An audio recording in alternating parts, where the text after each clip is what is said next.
Olá, pessoal! Aqui quem fala é a professora de Língua Portuguesa Milena Luiz, das turmas 801 e 802 da Escola Municipal Dr. Newton Alves. Essa semana nós vamos estudar um pouquinho sobre o uso dos porquês e coesão textual. A gente sempre fica em dúvida na hora de escrever com qual porquê preencher. Se eu coloco porquê separado, sem acento, porquê separado com acento, porquê junto com acento ou porquê junto sem acento. Sempre dá uma duvidazinha. Então vamos lá.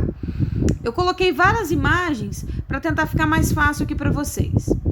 Porquê separado e sem acento? É a pergunta. Porquê junto e sem acento? É a resposta.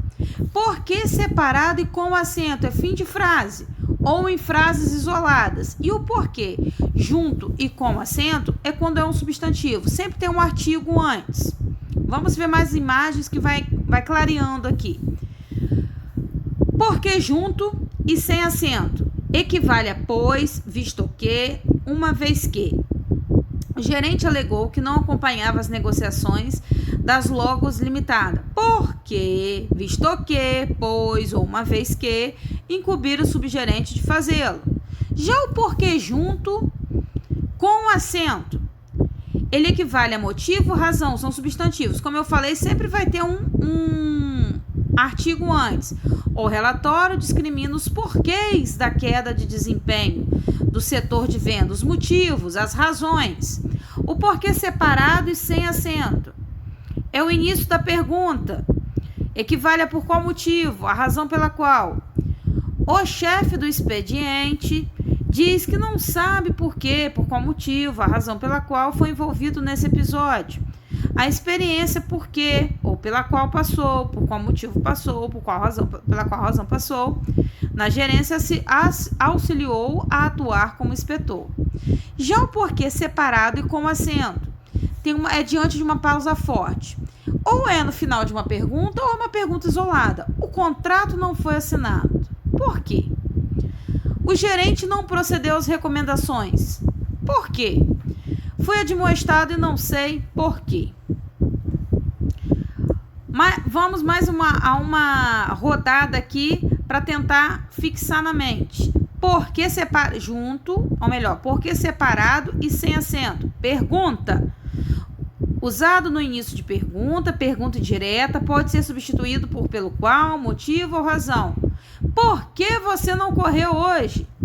Por que junto e sem acento? É a resposta. Corresponde a uma causa ou explicação. Pode ser substituído por pois, uma vez que. Exemplo. Comprei este tênis porque é muito confortável. O porquê separado e com acento.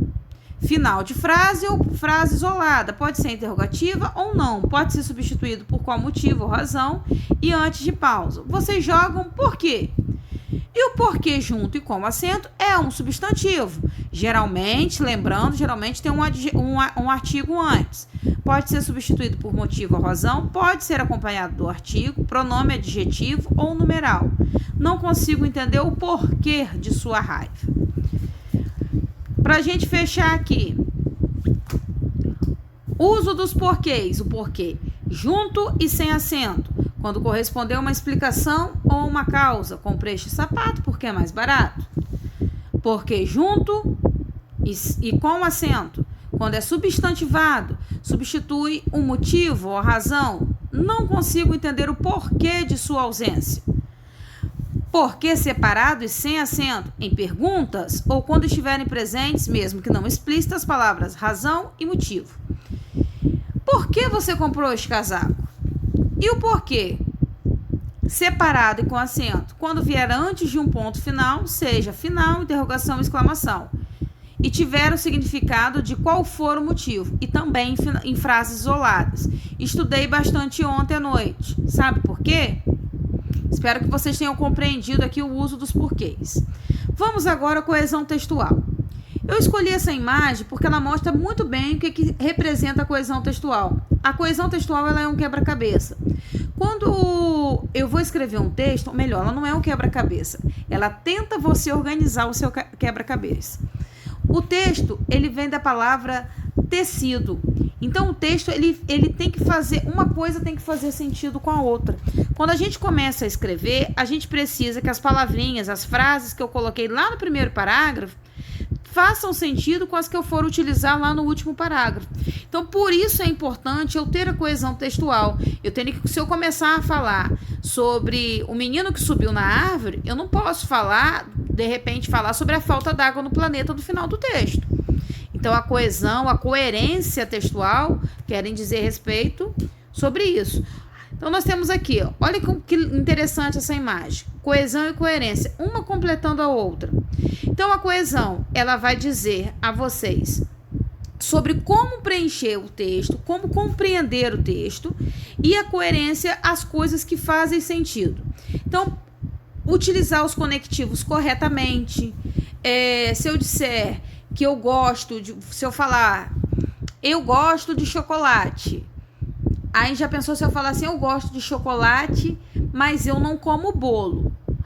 Em algum momento eu vou ter que explicar por que eu não como bolo de chocolate, já que eu gosto tanto de chocolate. As coisas, ser coerente é quando você fala sobre um assunto e você vai defendendo aquilo que você vai falando. Quando fala assim, não tem coerência, vamos supor, nesse momento que nós estamos vivendo de pandemia, que uma das regras básicas é evitar aglomeração, evitar você estar no meio de gente. Então, se eu não posso estar no meio de um monte de gente, uma das questões que são levantadas é o seguinte: se eu tenho que evitar a aglomeração e manter o distanciamento social, é incoerente eu estar numa fila com várias pessoas, porque eu estaria numa aglomeração, estaria quebrando o protocolo de segurança, correto? Então, isso é coerência. E ao longo do texto, ser coerente é mostrar que aquele meu pensamento que eu fui dizendo lá no início vai seguindo até o final. Tem material já divulgado no portal, tem atividades também lá. Não se esqueçam dos nossos plantões de aula. Espero que vocês tenham compreendido um pouquinho sobre coesão, tenham compreendido os usos dos porquês. E caso vocês tenham alguma dúvida, podem me chamar no WhatsApp, tá bom? Fiquem todos com Deus e cuidem-se.